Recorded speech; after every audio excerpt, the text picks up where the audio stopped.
So day one of Gamescom 2019 is quickly wrapping up, and it's been a very interesting day. Of course, we kicked things off with Nintendo's Indie World presentation, where a lot of new Nintendo Switch games were announced. We did a video on that, make sure you guys check it out. And then Xbox came along with an Inside Xbox episode that had some interesting stuff, and there were some smaller announcements. And then, of course, the Jeff Keighley Super Show, a 2-hour presentation where all of these new games were promised. Hideo Kojima was going to be there as well. So there's definitely a lot of things I want to talk about from Gamescom 2019. Some of the highlights and some of the lowlights. So that's what we're going to cover in this video. So sit back, relax, make sure you subscribe to the channel, and let's talk about everything that happened at Gamescom 2019, day one. Hey, RGT85. Hey, Sean. Oh my God, it's Stevie Richards!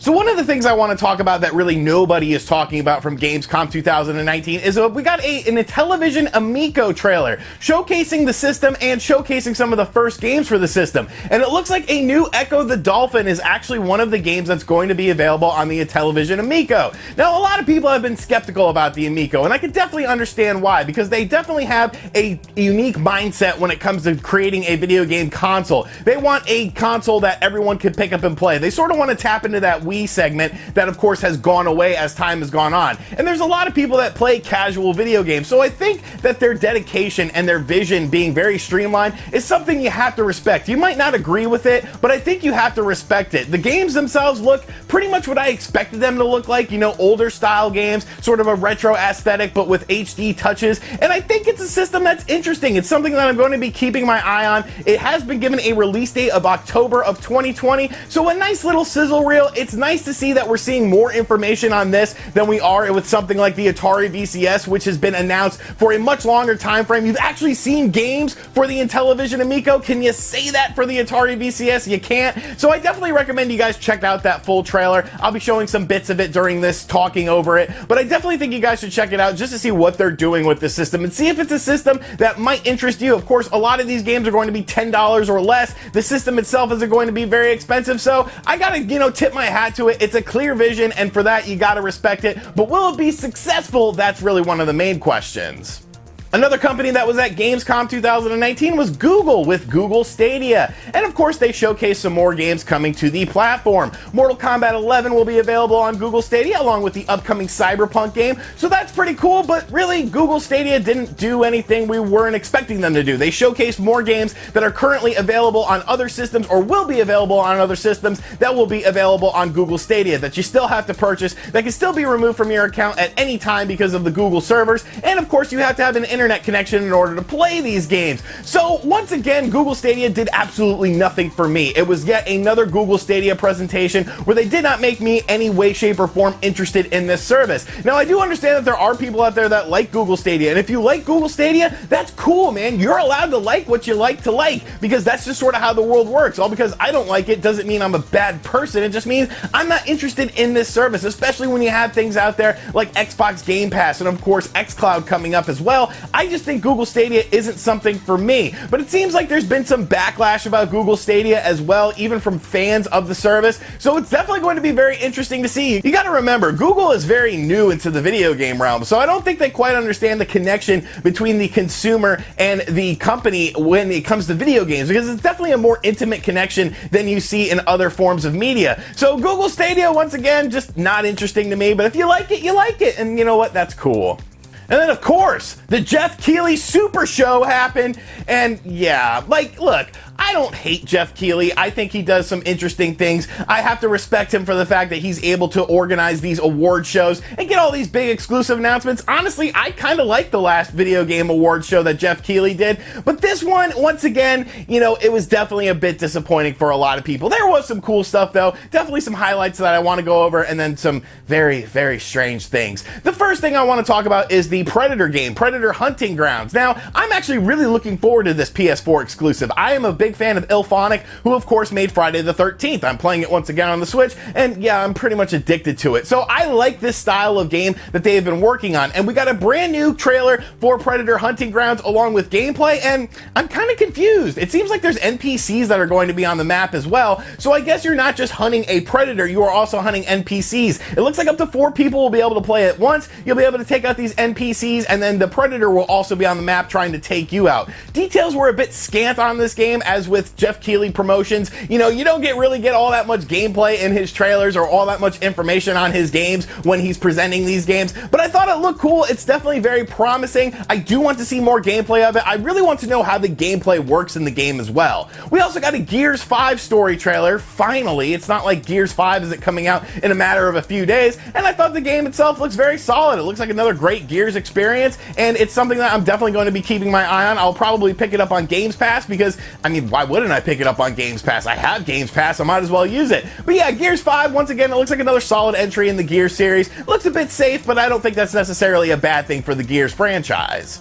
And then we have Sega. You might remember Sega teased something pretty big. They said that they were bringing a AAA brand new game to Gamescom. So a lot of people were like, yes, what is this? They started putting out teasers on Twitter and people were like, yes, what is this? Is it going to be a new Knights game? They just applied for a new Knights patent. Could it possibly be a Trauma Center game? It kind of looks Trauma Center-y. But then we found out it was a game called Humankind. And what is Humankind?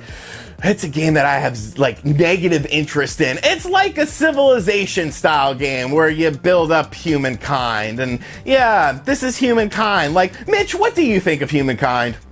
It sucks! Okay, it doesn't suck, Mitch, but it's definitely not what I think Sega fans were looking for with this thing. I don't think we were really looking forward to a Civilization type game. I thought maybe we were going to get something new or something exciting, something maybe from the back IP of Sega games that was being brought into the forefront, but instead we got Humankind. So yeah, Humankind was definitely probably the biggest disappointment. Now, I'm not sure if this is definitely the AAA game that they are bringing to Gamescom. Of course, Gamescom is still going on for the next few days. This was just the opening night of it, so Sega could show off more things at this event. Humankind could have just been one of the games that they're going to have at this event, so I'm definitely not writing off Sega or anything like that. Obviously, I am a Sega fanboy, but definitely when I saw Humankind, I was kind of like, wow, this is a bit disappointing.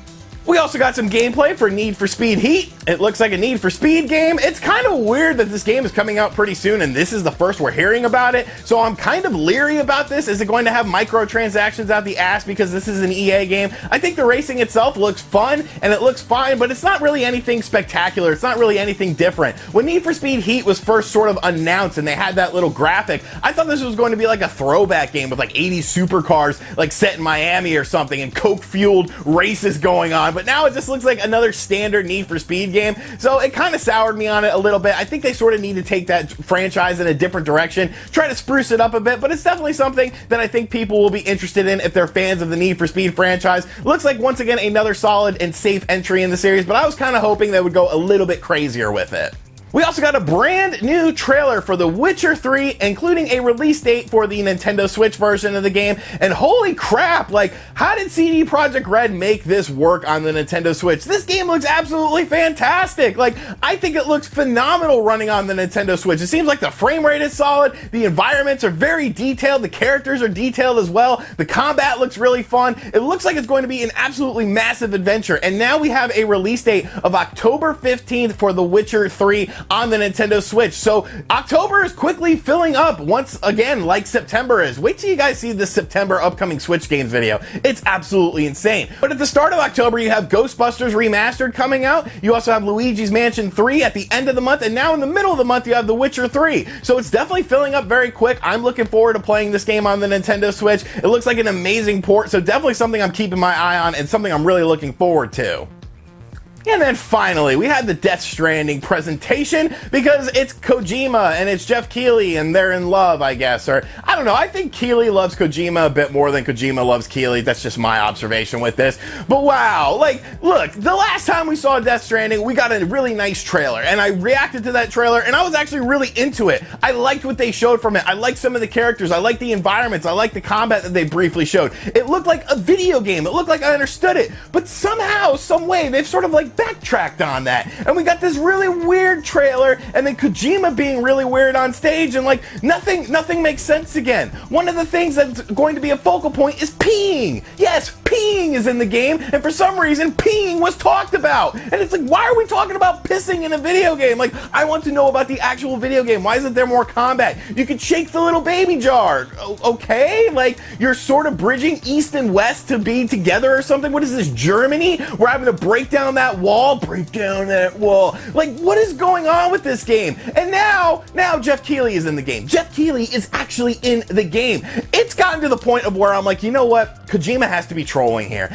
Metal Gear Solid 2 was arguably one of the biggest bait and switches of all time. You went into this game thinking you were going to play as Solid Snake. All of the promotional material, you thought you were going to play as Solid Snake. There was no other announcement of a second character in the game that would be a vast majority of the game. You played for Solid Snake as a little bit, and then you were introduced to Raiden, and you played the rest of the game as Raiden. And that really soured some people on that. But that was what Kojima sort of used to do. He used to be a master troll. So I almost feel at this point he has to be trolling. Putting Jeff Keighley in the game, talking about peeing in the game, like, show me some more gameplay, show me some more action, show me some more combat in this game. It's gotta be a troll job at this point, or else it's just going to be the most confusing video game ever. Alright, so those are some of the highlights and I guess lowlights of Gamescom 2019 on day one. It's definitely been a very fruitful day one. There's been a lot of cool announcements. Devil May Cry 5 is now available on Xbox Game Pass. We reviewed that game when it first came out. Absolutely phenomenal game. So if you have not played it yet, I highly suggest you download it on Xbox Game Pass. Definitely a game that you don't want to miss and one of the best games of 2019 so far. So make sure you guys go download that. But yeah, so an interesting mix of a day. You know, definitely some good things, definitely some bad things. Let me know in the comment section down below what you felt of everything. Did you enjoy Gamescom on day one? Do you think that Death Stranding is weird once again? Are you excited for Google Stadia? And of course, what do you think about the Intellivision Amico? Because I definitely think this is going to be a very decisive system. I think there's going to be people that hate it and people that love it. And as always, guys, thank you for checking out this video. If you're new to the channel, make sure you subscribe and turn on notifications. Check out other videos on the channel. Mitch, anything else you want to add on this video? No. All right, buddy, thank you. And as always, I'll catch you guys on the next one. Later.